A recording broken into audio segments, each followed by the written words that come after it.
We know scammers target the elderly, and we've learned they're using social media to find victims. One woman shared her story with us in hopes of protecting fellow seniors. It's our latest John Swanner's 10 on Your Side investigation. This is 86-year-old Margaret Hayworth of Terre Haute. She uses Facebook to keep up with her kids and grandkids. Recently, she got what she thought was a message from a relative. She says, I just received $100,000. I said, oh, you want to share it with me? That relative told Margaret her name was on a winner's list and told her to go to another site to claim her part.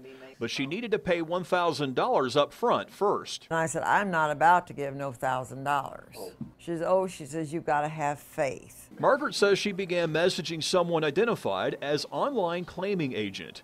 The person told her to keep the so-called money a secret. The $1,000 was to be sent by MoneyGram.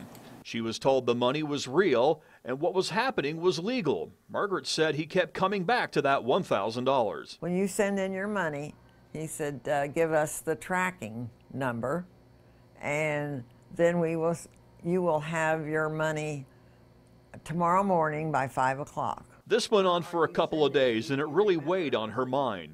Margaret said it sounded like a scam, but she knew her relative would never scam her. As fate would have it, a surprise visit from family saved her.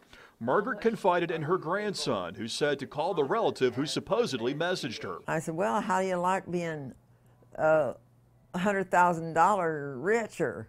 She said, what are you talking about? Margaret then sent a message demanding the other party send the money, then she'll send her $1,000. She was told they don't operate that way. That's when she called me because she wanted her story told. Margaret doesn't want to see anyone ripped off. If I'd had transportation, I would have bid on it. Margaret still uses her Facebook to keep up with family and friends, but she's more careful than ever. She hopes all seniors are careful too. John Swanner, 10 on Your Side. Now, Margaret said the scammers asked her for personal information, but not her Social Security number. She said that wound up giving her a false idea that the winnings were indeed real.